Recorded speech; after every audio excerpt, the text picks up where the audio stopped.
ಕೇಜ್ರಿವಾಲ್ರು ಆ ಹೋರಾಟದಿಂದಾಗಿ ಇವತ್ತು ಈ ಗುಜರಾತ್ದಲ್ಲಿ 2ನೇ ಸ್ಥಾನಕ್ಕೆ ಬಂದಿದ್ದಾರೆ. ಮುಂದೆ ಏನಾಗ್ತದೆ ನೋಡು ನಾವು ಅಂತಾರೆ.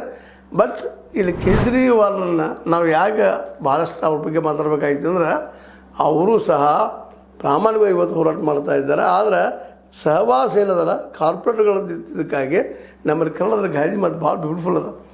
ನೀರೊಳಗಿನ ಕಪ್ಪಿ ನೀರು ಕುಡಿದಿದ್ರು ಬಂತು ಕುಡಿದ್ರೂ ಬಂತು ಅಂತ. ಇವತ್ತು ಕಾರ್ಪೊರೇಟ್ಗಳ ಸಹವಾಸದಿಂದ ಇವರು ಭ್ರಷ್ಟರು ಅನ್ನುವಂಥ ಆರೋಪವನ್ನು ಪಡ್ಕೊಳ್ಳೋಂಗಾಯಿತು.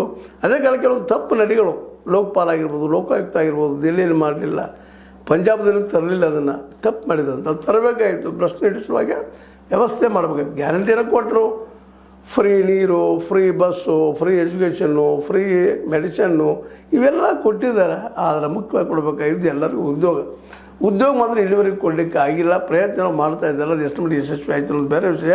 ಆದರೆ ಉಳಿದ ಎಲ್ಲ ಪಕ್ಷಗಳು ನೋಡಿದಾಗ ಕೇಜ್ರಿವಾಲ್ರ ಆಮ್ ಆದ್ಮಿ ಹೆಚ್ಚು ಪ್ರಾಮಾಣಿಕ, ಕ್ರಿಯಾಶೀಲ, ಜನಪರ ಅನ್ನೋದ್ರಲ್ಲಿ 2 ಮಾತಿಲ್ಲ.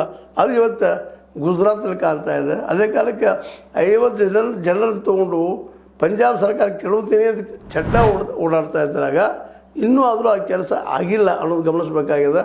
ಅಷ್ಟು ಸುಲಭದ ಮಾತಲ್ಲ. ಈಗಾಗಲೇ ಚಡ್ಡಾಗ 15 ಮಿಲಿಯನ್ ಫಾಲೋವರ್ಸ್ ಇದ್ದಂಥವ್ರು ಅವ್ನು ಬಿಟ್ಟು ಬಂದ ಮೇಲೆ ಇವತ್ತು 5-6 ಮಿಲಿಯನ್ಗೆ ಬಂದೈತೆ. ಜನ ಸಹಿತ ಇವತ್ತು ಚೀತು ಅನ್ನುವಂಥ ಕೆಲಸ ಮಾಡ್ತಾ ಇದ್ದಾರೆ. ಒಟ್ಟಾರೆಯಾಗಿ ಕೇಜ್ರಿವಾಲ್ರು, ಸಂಜಯ್ ಸಿಂಗ್ ಅವರು, ಅನೇಕ ಅವರ ಜೊತೆಗಾರರು ಇವತ್ತಿಗೂ ಇದ್ದಾರೆ. ಅವ್ರ ಹೋರಾಟದಿಂದ ಇವತ್ತಿಗೂ ಆಮ್ ಆದ್ಮಿ ತನ್ನ ಅಸ್ತಿತ್ವವನ್ನು ಪಡೆದದ ಮತ್ತು ದೊಡ್ಡ ಪಕ್ಷ ಬೆಳೀತನದ.